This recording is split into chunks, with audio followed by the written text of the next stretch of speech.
I have always thought that the food trucks are where the best food in town is. Yeah. There's Shelley, Natasha. I just need like 2 minutes. That's it.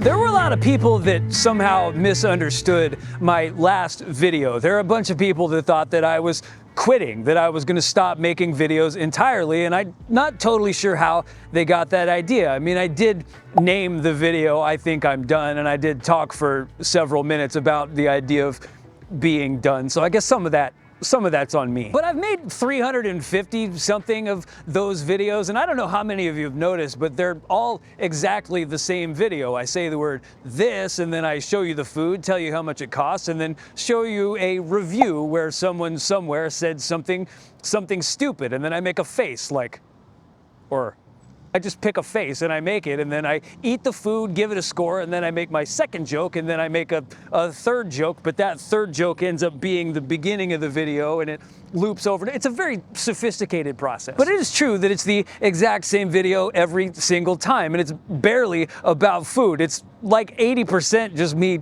saying stuff. And there are a lot of people who have told me that I need to talk less, and believe me, I get that. And for those people, there will be a timestamp down below. You can skip ahead to the part where I'm not talking anymore. And they're gone. But a bunch of people have told me that they hope that I don't stop making them, which is really nice to hear because I enjoy making them too. The truth about them is those are completely about my ego, which may seem like a strange thing to admit, but I promise you, anybody who needs to put a camera in front of themselves and then post it to the internet, they either have an ego or they're lying to you about not having an ego. But I will continue to make them. I will continue to feed you filthy animals, because you guys might be my fourth favorite thing in the world behind my children, my wife, and people who donate to my Patreon. But I do want to do this first.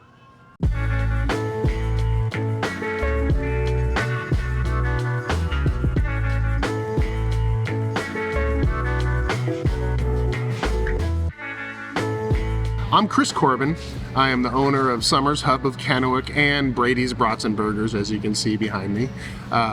Started Brady's Brats and Burgers in 2018 in Sandy, Oregon, and started the hub about 2 years ago, 22, here in Kennewick, Washington, with Brady's second location, located on the inside.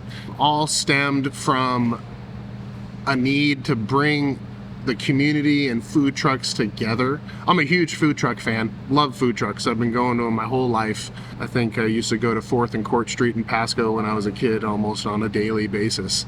Every food truck seems to go through the same struggles. While every food truck owner is unique and different, which makes them successful, they all have the same struggles in business, which is attracting customers, finding good locations, the support that's needed for a restaurant or a food truck in general. And I've been to other food truck hubs and love them, right? Just love them because it's fantastic. What could you not love about 20 different food trucks, or in this case, 28 different food trucks? But some of them weren't as good as others, and I always felt like they could be better. I just had a vision in my mind where it seemed cleaner, a little bit bigger, more spacious, and a little bit more fun, more comfortable to come and bring your family and your kids. I have 2 small kids. Obviously, Summer's Hub of Kennewick is named after my daughter, Summer, and Brady's Brats and Burgers is named after my son, Brady. And so I wanted it to be a family place where you can bring the kids. That's what the hub can offer people, is a place where they can all come together, they can all be happy, out of the weather, watch some games, watch some TVs, experience it, and have a great time. And that's what I try to do here at the hub, is bring in different styles of food. As you can see, you might be able to get a taco from 4 or 5 different trucks here, but they're not the same taco. They're from different parts of the world. They're a different style to them, and once you start experiencing all those, you see what they see. They see that their food is different. Nobody experiences Nicaraguan food, because where is it? Where do you get to try something like that, you know? And what a great place you get to come to and experience it in a comfortable setting. I have parents, myself, and they haven't been to food trucks before here. And I tried to get them to food trucks, and of course, the first thing they'd bring, oh, they're dirty. I'm like, no, it's good food, it's clean, it's good. Nope, not gonna try it because it's just not in their wheelhouse, you know, and I get it. I get it. And now this brings out everybody, and it's a little piece of heaven for everyone. You can get your Thai food, you can get your biscuits and gravy, you can get your sandwiches, you can get your burgers and brats. And so once you start combining all these ideas together, they become something that's unstoppable. And I think that the hubs are going to take over the world. I truly do.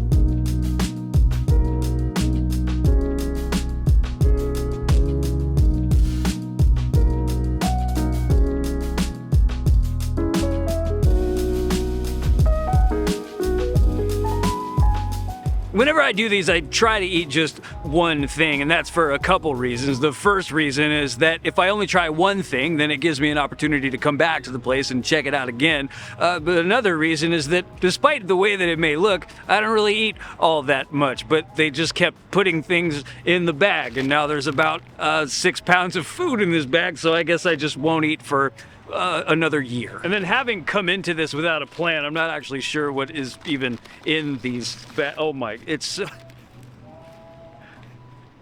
big.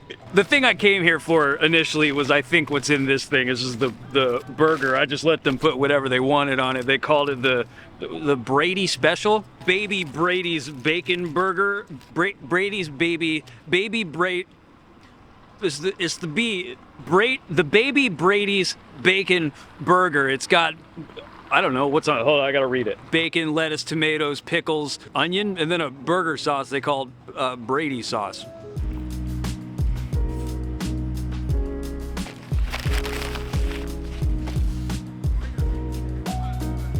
Honestly, that's one of the better burgers that I've had in town. I'm a huge fan of I'm a huge fan of the smash burger style and all of the normal, typical things that you have on burgers, the lettuce, pickles, onion, because it lets the quality of the meat shine. He told me some stuff about the quality of the burger that I wasn't filming, because I'm going to try to get that again and just put it right here.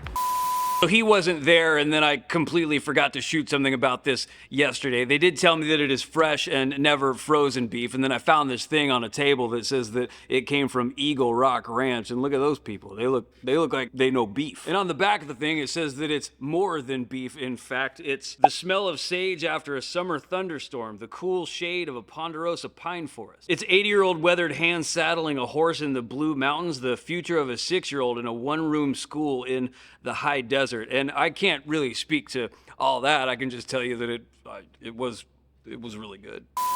I don't know if I did or did not get him to explain that, but if I did, I put it in there, and that gives me time. Look at this. Look at this. Look at it. Look at this. I'm one man. I'm one man.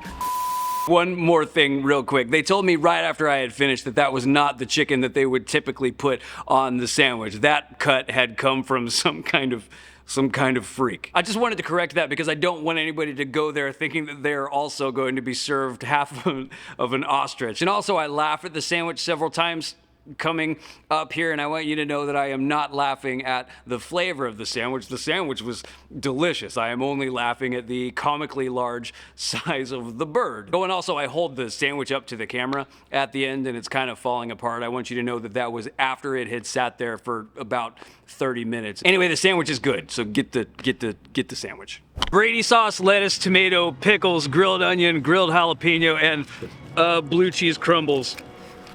And a bun. A bun that is hanging on for dear life. Just a smashed fried breast of a giant chicken, some mythological monster chicken. Pardon me.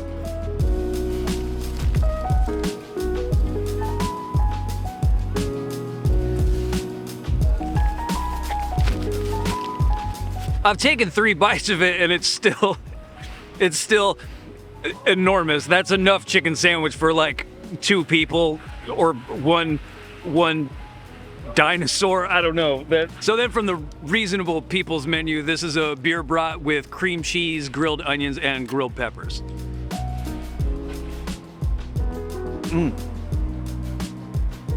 There is more food on the ground right now that I've dropped during this than I would normally eat for lunch. What I would say about this menu is that if you want something reasonable, get this bratwurst. If you want something familiar and like a little bit bigger, but still awesome, I would get this burger. But if you truly want dinner and a show, I think that the hub in general, meaning this entire place, is the most exciting thing that's happening in the food world here right now, and probably the most exciting thing that's happened the entire time that I've lived here. If you're from Los Angeles or Portland or somewhere like that, you're probably looking at this and thinking it's just a bunch of food trucks, so what's the big deal? And in a sense, you're right, but I would encourage you, if you ever come across a time machine, to travel back to this town in about 2013 and try to get a table at Red Robin on a Friday, and bring a book, because it's gonna be a minute. Because chains here have always been packed, and they probably always will be packed, but this place has a good shot at least changing a little bit of that. It's like a mall food court, except all of the food is awesome. At least everything I've had so far is awesome. Somebody might suck, I don't know. But this isn't a Sbarro or a Panda Express. This is a collection of people who have dedicated their lives to this craft, and I think that's cool. And I think that anything that makes this place cool is worth your attention, and I highly recommend you try this thing once in your life. I mean, the reason I started is just to change the restaurant industry, to overhaul everything. It isn't about a brick and mortar store, and in fact, that's where a lot of food trucks might have started, the visions of turning it into a brick and mortar. I wanted them to be successful. I wanted their food to stand out. The food in the food trucks it's amazing. What shows is the heart and passion that they have behind it, which you don't get from a food court. Which you don't get from the Sbarros or the Ivors or the same 5 stores that are in every food court in the history of the world. And that's the problem with the food courts. It's a great idea at the beginning, but nothing's changed. And this is a place where these food trucks can start and grow. And it's been amazing to see the growth that each one of these food trucks has had.